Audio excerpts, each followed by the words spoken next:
Madam, Samajwadi party ने फिर आप पे विश्वास जताया है और आपको लोकसभा गोरखपुर का टिकट दिया है, क्या कहना चाहेंगे? भारत समाचार को मैं धन्यवाद देती हूँ। सभी दर्शक मित्रों को कोटि कोटि प्रणाम करती हूँ। अपने शीर्ष नेतृत्व माननीय अखिलेश यादव जी को मैं कोटि कोटि धन्यवाद देना चाहती हूँ कि फिर से एक बार उनने हम पर भरोसा जताया है और सही मायने में जो वो कहते हैं कि पीडीए की लड़ाई वो लड़ रहे हैं, दलित पिछड़े अल्पसंख्यक की लड़ाई वो लड़ रहे हैं, वो सही साबित हुआ है। हमेशा ही पिछड़े वर्ग को वो टिकट देकर हमारा मान सम्मान बढ़ाने का काम कर रहे हैं।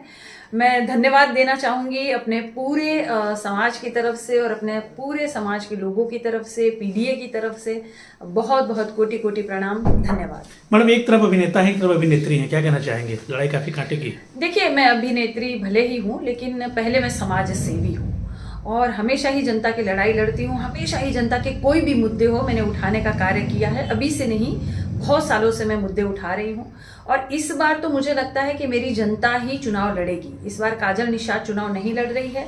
मेरा व्यक्तिगत ये चुनाव नहीं है और पहले भी नहीं था।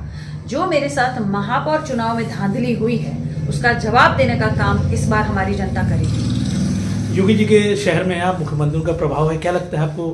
कितनी आश्वस्त लग रही जीत के प्रति आप? कोई प्रभाव नहीं है योगी जी का। मैं अभी अभी विधानसभा कैंपियरगंज के मोहनाग गांव से लौटी हूँ। उस गांव में अभी अभी 19 महीने के एक बच्चे को पटक पटक कर मार दिया गया है। तो कहाँ योगी जी का प्रभाव है या कौन उनसे डर रहा है? वो कहते हैं कि अपराधियों को मैं मिट्टी में मिला दूंगा। कहाँ अपराधियों को आप मिट्टी में मिला रहे हैं? अपराधी तो खुलेआम घूम रहे हैं। मैं रोज अखबार में पढ़ रही हूँ कि कहीं रेप हो रहा है, कहीं महिलाओं के साथ छेड़खानी हो रही है। अभी अभी ये तारामंडल के नौकायान की तरफ अगर आप देखेंगे तो अभी अभी न्यूज आई थी कि एक कुछ भालू जैसा कपड़ा पहन के जो नहीं छेड़खानी करते हैं बच्चियों के साथ, वैसा कुछ कर रहे थे। तो कहाँ कोई यहाँ डर ही रहा है? योगी जी का कोई यहाँ प्रभाव नहीं है और जनता इस बार भारतीय जनता पार्टी को जवाब देने का कार्य करेगी, क्योंकि ये मेरा व्यक्तिगत चुनाव नहीं है। यहाँ जनता अपने मुद्दों पर चुनाव लड़ेगी। यहाँ मुद्दे बहुत सारे हैं। अगर मैंने महापौर चुनाव अभी अभी खत्म किया है तो मैंने वहां दिखाया था कि किस तरह से नालियां बह रही है, किस तरह मवेशी जानवर घूम रहे हैं, किस तरह से कूड़ा कचरा है। आज भी जस का तस है। जबकि योगी जी का बयान आया था महापौर चुनाव के बाद कि 6 महीने में हम शहर को साफ करने का काम करेंगे। आज भी अगर आप देखेंगे, मैं आज भी लाइव के माध्यम से आप सभी को दिखाना चाहती हूँ और दिखाऊंगी। अब मैं अपने क्षेत्र में घूमूंगी, वैसे भी चल रही हूँ क्षेत्र में। मेरे पैर में फ्रैक्चर है, उसके बाद भी चल रही हूँ। आज ही मैंने व्हील चेयर भी खरीद ली है। व्हील चेयर पर चलूंगी लेकिन अपने जनता के बीच में चलूंगी, उनके मुद्दों को लेकर चलूंगी। भारतीय जनता पार्टी जो न्यूज़पेपर में और बड़े बड़े न्यूज़ चैनल में बोलती है कि हमने ये काम किया, हमने ये विकास कर दिया, हमने इतने कार्य कर दिए, इतने लाख करोड़ का प्रोजेक्ट, इतने लाख करोड़ का प्रोजेक्ट, वो कहाँ है? वो दिखाने का काम करूंगी जनता को। मैडम, रवि किशन जी ने कहना, बाबा के नेतृत्व में हमने पूरे संसदीय क्षेत्र का विकास किया है। आप ग्रामीण से भी चुनाव लड़ चुकी हैं और शहर से मेयर भी। क्या लगता है आपको, क्या दिखता है धरातल पर आपको? कौन सा विकास मुझे नहीं दिखता है?